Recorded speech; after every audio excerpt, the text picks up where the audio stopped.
бала бакчаларды трансформациялоо демилгеси эмнеден улам пайда болуп чыкты? Азыркы учурда биздин мамлекетте эң курч көйгөй бул баланы бала бакчага берүү. Трансформациянын алкагында биз эң биринчиден ушул долбоорду даярдап, анан кийин ушул биздин урматтуу президентибизге Садыр Нуркожиновичке сунуштап, ошол кезекте эле ал адам киши колдоп бизди, анын артынан биздики ушул өкмөттүн буйругу чыгып, иш планы түзүлүп, бала бакчадан пилотный долбоор кылып ошону ишке ашырганбыз. Бизде 1 миллиондон ашык балабыз бар экен, бирок анын ичинде 200 миңдин тегерегинде гана бала бакчага бара алышат. Анан азыркы мына электрондук жана кезек деп коет, ал жерде кээ бир бала бакчаларда 1000ден ашык орунда турган балдар бар экен. Ушул мамлекетибизде ар бир бала бакчага барып калса, мен ошол күндү көрсөк жакшы болот эле деген тилектемин да. Бул биринчиси. Экинчиси, окуган коом менен окубаган коомдун айырмасы дайым өзгөрүп билинип турган да. Окуган коомдо келечекте көз карашы дагы, келечекти пландоосу дагы, анан келечекке болгон кадам таштоосу дагы башкача болот. Түрдүү ресурстар болушу мүмкүн, нефть болушу мүмкүн же башка, бирок бизде адам ресурсу бар. Бизде Орто Азиядагы эң активдүүлүгү жогору болгон жаштарыбыз бар.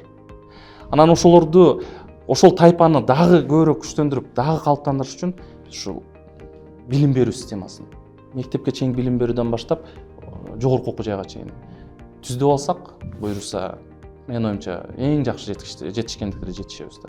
Эгемендик алганыбыздан бери ушул билим берүү тармагында, мектепке чейинки бала бакча тармагындагы динамика кандай болуп жатты?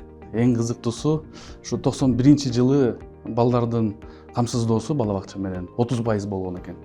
Бирок андан кийинки жылдары ушул 2005-жылга чейин 5-6%га чейин чыгып кеткен экен. Мунун себептери көп.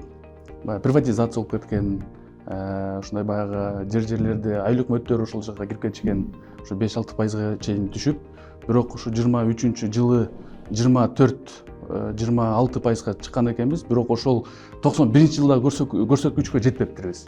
Бирок өзүңүз уккандай мына биз 24-жылы ушу 35%га чыктык.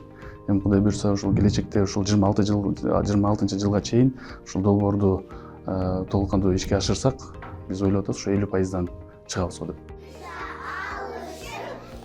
Балаңызда кандай өзгөрүүлөр болду? Кийимдерин өзү бүктөп, стол ишигине коюп, домашнийин ордуна коюп, эжекесинин сөзүн угуп, ырларды жаттап калды. Мага ошол жагы аябай жакты да. Садикке бара элек кезинде мультик эле көрө берчү да, анан тили дагы орусча болуп калды да.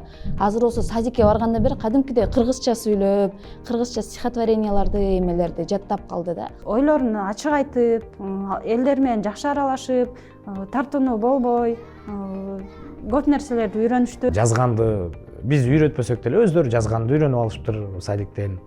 Санаганды өздөрү үйрөнүп алышты. Мына бул жерден балам 5 жашта азыр отуруп алып кадимкидей манас айтып атат. Бул жактан үйрөнүптүр. Ырларды берет экен, ал ырлардын баарын жаттап кайра бияка айтып беришет. Бала бакчалардын ушундай форматын өлкөгө көбөйтсө кандай болот деп ойлойсуз? Жакшы болот деп ойлойм. Анткени балдардын баары садикке барса, билим алса, анын ата-энелери өздөрүнчө иштеп, ошо бала бакчалары көп болсо деп ошону эметет элем.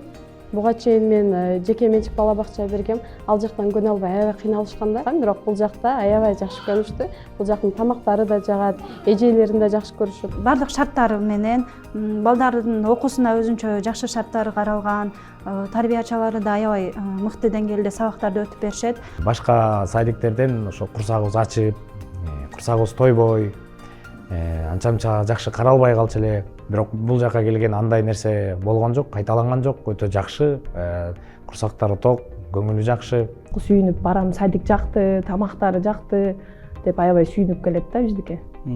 Сизге ата-эне катары эмне үчүн ушул баланы бала бакчага берген маанилүү? Баланы садикке берген бул баланын пайдалуу, кийин билим берүүгө, мектепке барып жакшы окуп кетишине, кийин өзүнүн келечегине.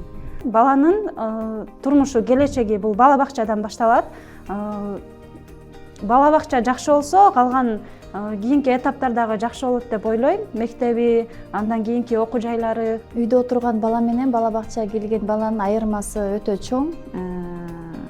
Бала бакчага келген балдар бул коомдук эмеде тарбияланганга абдан активный болушат, эркин, ойлорун эркин айткан, ачык, мындай шайыр балдар болушат да, тың.